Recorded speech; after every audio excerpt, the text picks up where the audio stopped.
अनाद्यानन्तरूपां त्वां जननीं सर्वदेहिनां श्रीविष्णुरूपिणीं वन्दे महालक्ष्मीं परेश्वरीं। नामजात्यादिरूपेण स्थितां त्वां परमेश्वरीं श्रीविष्णुरूपिणीं वन्दे महालक्ष्मीं परेश्वरीं। व्यक्ताव्यक्तस्वरूपेण कृत्स्नं व्याव्यन्यवस्थितं श्रीविष्णुरूपिणीं वन्दे महालक्ष्मीं परेश्वरीं। भक्तानन्दप्रदां पूर्णां पूर्णकामकरीं परां श्रीविष्णुरूपिणीं वन्दे महालक्ष्मीं परेश्वरीं। अन्तर्याम्यात्मना विश्वमापूर्वहृदि संस्थितां श्रीविष्णुरूपिणीं वन्दे महालक्ष्मीं परेश्वरीं। सर्पदैत्यविनाशार्थं लक्ष्मीरूपां व्यवस्थितां श्रीविष्णुरूपिणीं वन्दे महालक्ष्मीं परेश्वरीं। भुक्तिं मुक्तिं च दातुं वै संस्थितां करवीरके श्रीविष्णुरूपिणीं वन्दे महालक्ष्मीं परेश्वरीं। सर्वाभयप्रदां देवीं सर्वसंशयनाशिनीं श्रीविष्णुरूपिणीं वन्दे महालक्ष्मीं परेश्वरीं। महालक्ष्मीं परेश्वरीं।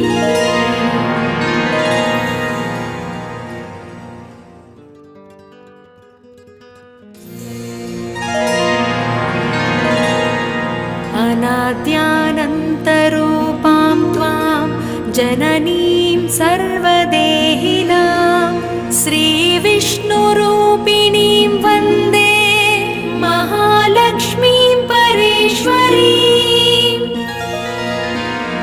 नामजात्यादिरूपेण स्थितां त्वां परमेश्वरीं श्रीविष्णुरूपिणीं वन्दे महालक्ष्मीं परेश्वरीं। व्यक्ताव्यक्तस्वरूपेण कृत्स्नं व्याव्यन्यवस्थितं श्रीविष्णुरूपिणीं वन्दे महालक्ष्मीं परेश्वरीं। भक्तानन्दप्रदां पूर्णां पूर्णकामकरीं परां श्रीविष्णुरूपिणीं वन्दे महालक्ष्मीं परेश्वरीं। अन्तर्याम्यात्मना विश्वमापूर्वहृदि संस्थितां श्रीविष्णुरूपिणीं वन्दे महालक्ष्मीं परेश्वरीं। सर्पदैत्यविनाशार्थं लक्ष्मीरूपां व्यवस्थितां श्रीविष्णुरूपिणीं वन्दे महालक्ष्मीं परेश्वरीं। भुक्तिं मुक्तिं च दातुं वै संस्थितां करवीरके श्रीविष्णुरूपिणीं वन्दे महालक्ष्मीं परेश्वरीं। सर्वाभयप्रदां देवीं सर्वसंशयनाशिनीं श्रीविष्णुरूपिणीं वन्दे महालक्ष्मीं परेश्वरीं। महालक्ष्मीं परेश्वरीं।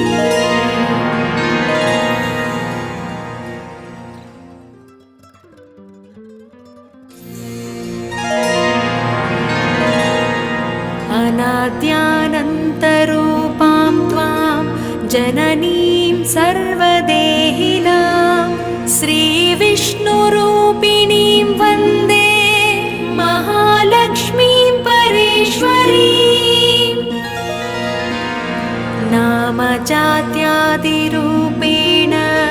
स्थितां त्वां परमेश्वरीं श्रीविष्णुरूपिणीं वन्दे महालक्ष्मीं परेश्वरीम्।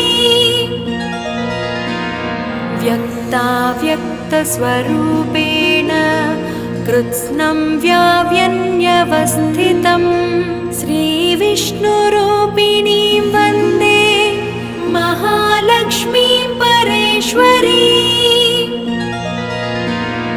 भक्तानन्दप्रदां पूर्णां पूर्णकामकरीं परां श्रीविष्णुरूपिणीं वन्दे महालक्ष्मीं परेश्वरीम्।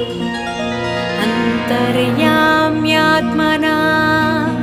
विश्वमापूर्वहृदि संस्थितां श्रीविष्णुरूपिणीं वन्दे महालक्ष्मीं परेश्वरीम्।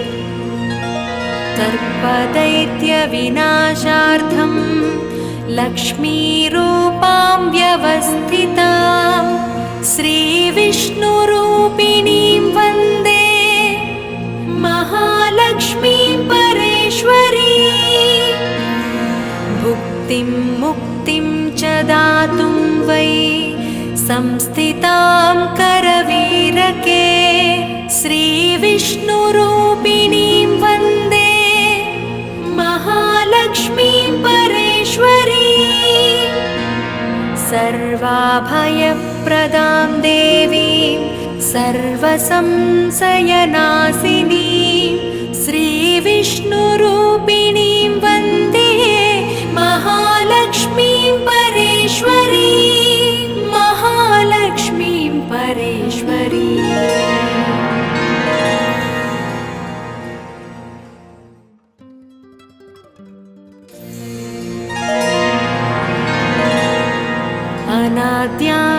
अनाद्यानन्तरूपां त्वां जननीं सर्वदेहिनां श्रीविष्णुरूपिणीं वन्दे महालक्ष्मीं परेश्वरीम्। नामजात्यादिरूपेण स्थितां त्वां परमेश्वरीं श्रीविष्णुरूपिणीं वन्दे महालक्ष्मीं परेश्वरीम्। व्यक्ताव्यक्तस्वरूपेण कृत्स्नं व्याव्यन्यवस्थितं श्रीविष्णुरूपिणीं वन्दे महालक्ष्मीं परेश्वरीम्।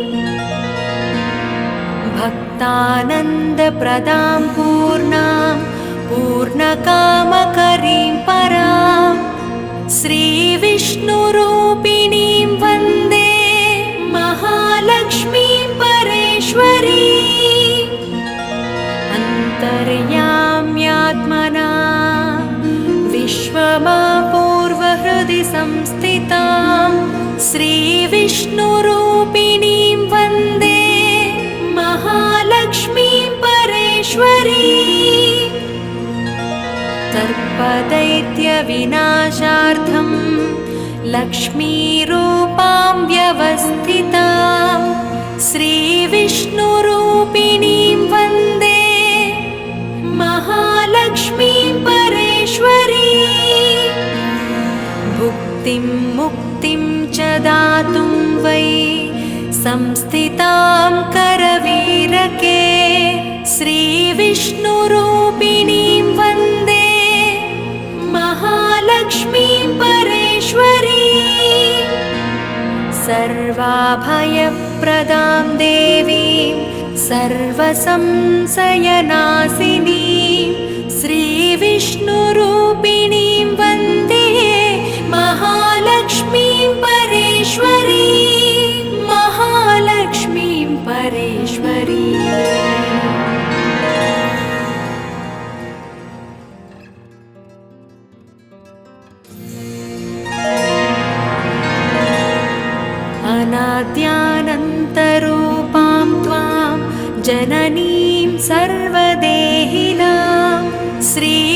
श्रीविष्णुरूपिणीं वन्दे महालक्ष्मीं परेश्वरीं नामजात्यादिरूपेण स्थितां त्वां परमेश्वरीं श्रीविष्णुरूपिणीं वन्दे महालक्ष्मीं परेश्वरीं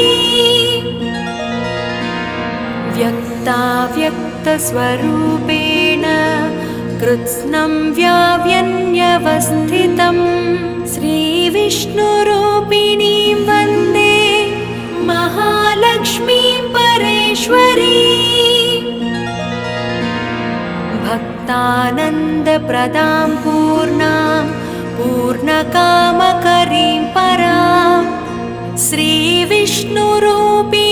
वन्दे महालक्ष्मीं परेश्वरीं अन्तर्याम्यात्मना विश्वमापूर्वहृदि संस्थितां श्रीविष्णुरूपिणीं वन्दे महालक्ष्मीं परेश्वरीं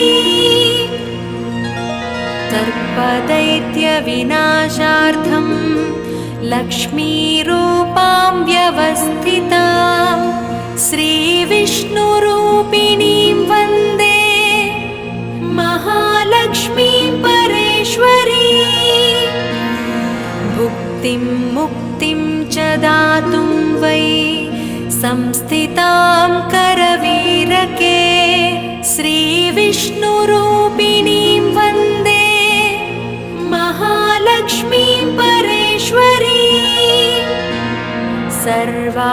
सर्वाभयप्रदां देवीं सर्वसंशयनाशिनीं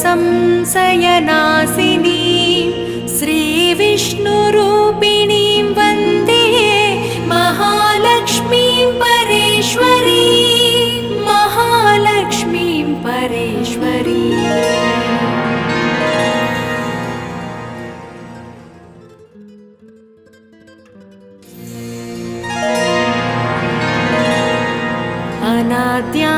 अनाद्यानन्तरूपां त्वां जननीं सर्वदेहिनां श्रीविष्णुरूपिणीं वन्दे महालक्ष्मीं परेश्वरीं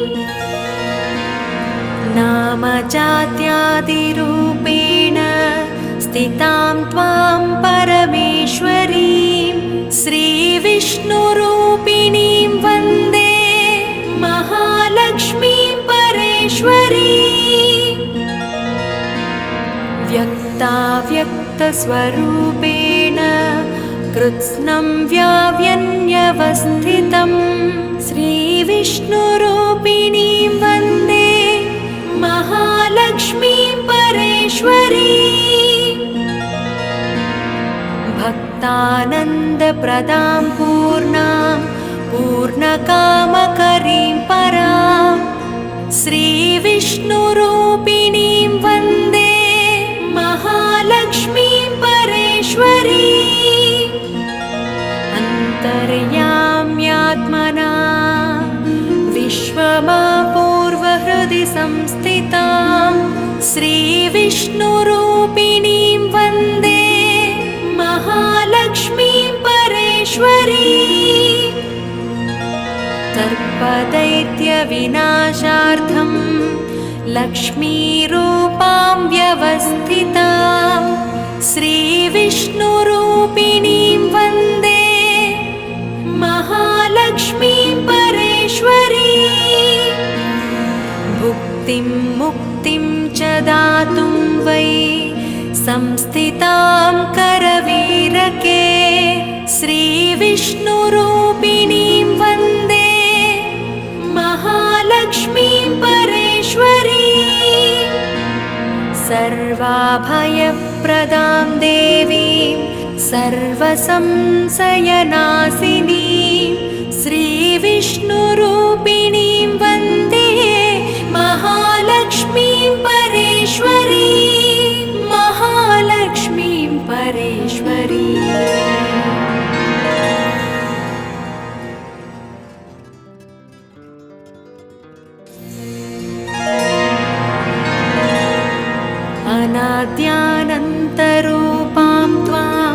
जननीं सर्वदेहिनां श्रीविष्णुरूपिणीं वन्दे महालक्ष्मीं परेश्वरीम्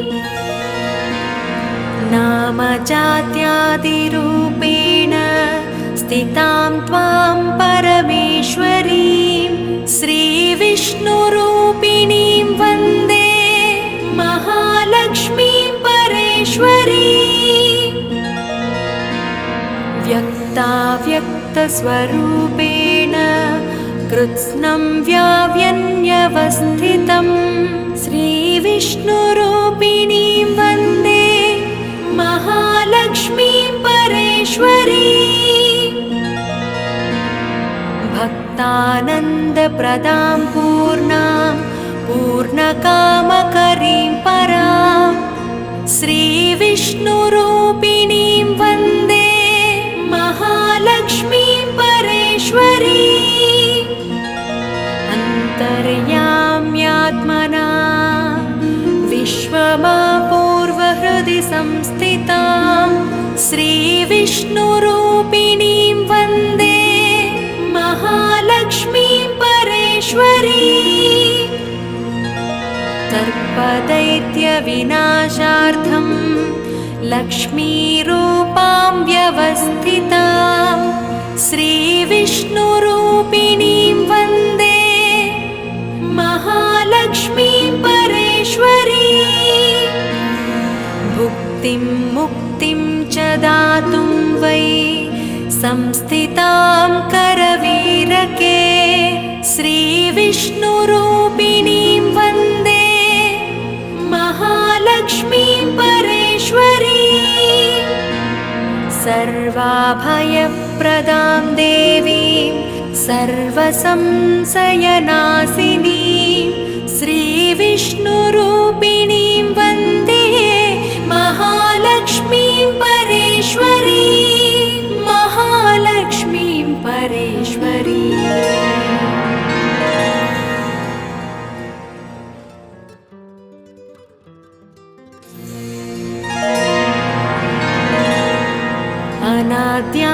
अनाद्यानन्तरूपां त्वां जननीं सर्वदेहिनां श्रीविष्णुरूपिणीं वन्दे महालक्ष्मीं परेश्वरीम् नामजात्यादिरूपेण स्थितां त्वां परमेश्वरीं श्रीविष्णुरूपिणीं वन्दे महालक्ष्मीं परेश्वरीम् व्यक्ताव्यक्तस्वरूपेण कृत्स्नं व्याव्यन्यवस्थितं श्रीविष्णुरूपिणीं वन्दे महालक्ष्मीं परेश्वरीम्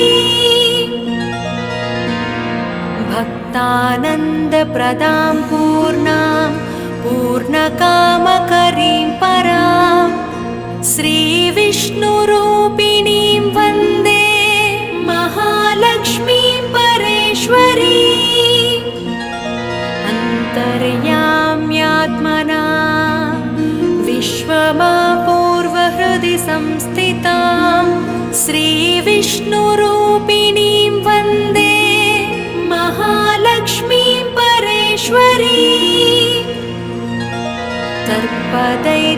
सर्पदैत्यविनाशार्थं लक्ष्मीरूपां व्यवस्थितां श्रीविष्णुरूपिणीं वन्दे महालक्ष्मीं परेश्वरीम् भुक्तिं मुक्तिं च दातुं वै संस्थितां करवीरके श्रीविष्णुरूपिणीं वन्दे महालक्ष्मीं परेश्वरीम्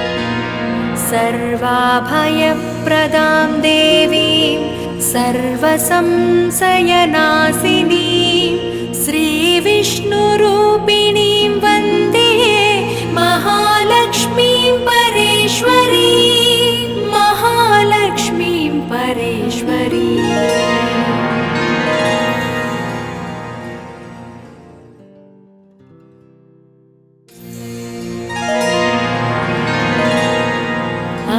अनाद्यानन्तरूपां त्वां जननीं सर्वदेहिनां श्रीविष्णुरूपिणीं वन्दे महालक्ष्मीं परेश्वरीम्। नामजात्यादिरूपेण स्थितां त्वां परमेश्वरीं श्रीविष्णुरूपिणीं वन्दे महालक्ष्मीं परेश्वरीम्। व्यक्ताव्यक्तस्वरूपेण कृत्स्नं व्याव्यन्यवस्थितं श्रीविष्णुरूपिणीं वन्दे महालक्ष्मीं परेश्वरीम्। भक्तानन्दप्रदां पूर्णां पूर्णकामकरीं परां श्रीविष्णुरूपिणीं वन्दे महालक्ष्मीं परेश्वरीम्। अन्तर्याम्यात्मना विश्वमापूर्वहृदि संस्थितां श्रीविष्णुरूपिणीं वन्दे महालक्ष्मीं परेश्वरीम्।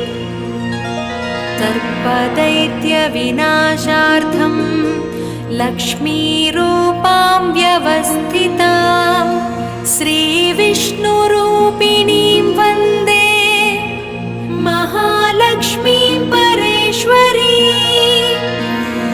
भुक्तिं मुक्तिं च दातुं वै संस्थितां करवीरके श्रीविष्णुरूपिणीं वन्दे महालक्ष्मीं परेश्वरीम्। सर्वाभयप्रदां देवीं सर्वसंशयनाशिनीं श्रीविष्णुरूपिणीं वन्दे महालक्ष्मीं परेश्वरीम्। महालक्ष्मीं परेश्वरीम्।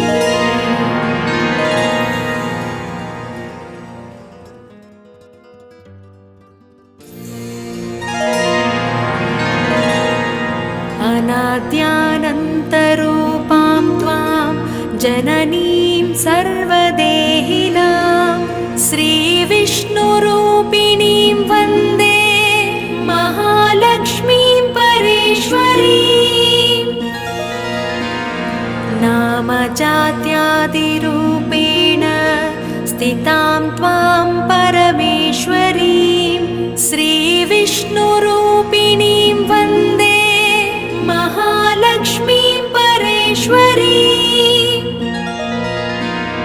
व्यक्ताव्यक्तस्वरूपेण कृत्स्नं व्याव्यन्यवस्थितं श्रीविष्णुरूपिणीं वन्दे महालक्ष्मीं परेश्वरीम्।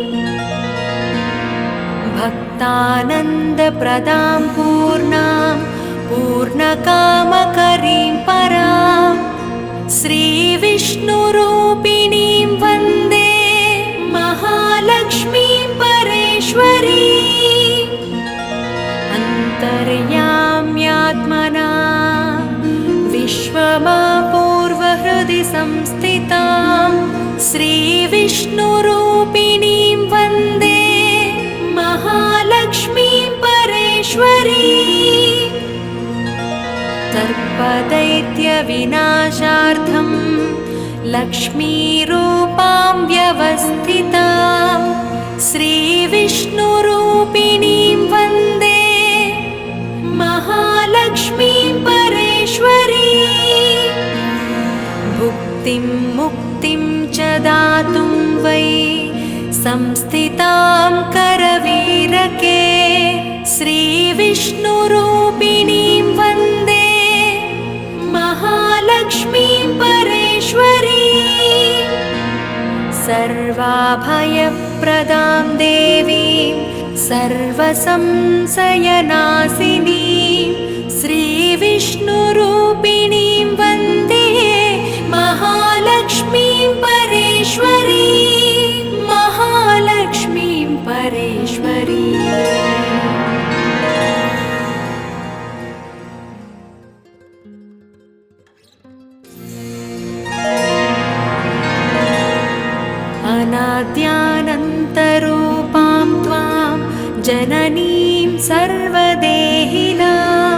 श्रीविष्णुरूपिणीं वन्दे महालक्ष्मीं परेश्वरीं नामजात्यादिरूपेण स्थितां त्वां परमेश्वरीं श्रीविष्णुरूपिणीं वन्दे महालक्ष्मीं परेश्वरीं व्यक्ताव्यक्तस्वरूपेण कृत्स्नं व्याव्यन्यवस्थितं श्रीविष्णुरूपिणीं वन्दे महालक्ष्मीं परेश्वरीं भक्तानन्दप्रदां पूर्णां पूर्णकामकरीं परां श्रीविष्णुरूपिणीं वन्दे महालक्ष्मीं परेश्वरीं अन्तर्याम्यात्मना विश्वमापूर्वहृदि संस्थितां श्रीविष्णुरूपिणीं वन्दे महालक्ष्मीं परेश्वरीं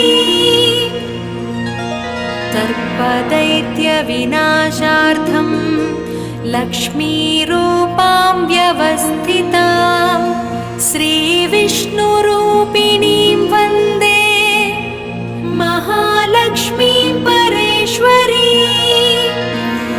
भुक्तिं मुक्तिं च दातुं वै संस्थितां करवीरके श्रीविष्णुरूपिणीं वन्दे महालक्ष्मीं परेश्वरीं सर्वाभयप्रदां देवीं सर्वसंशयनाशिनीं श्रीविष्णुरूपिणीं वन्दे महालक्ष्मीं परेश्वरीं महालक्ष्मीं परेश्वरीं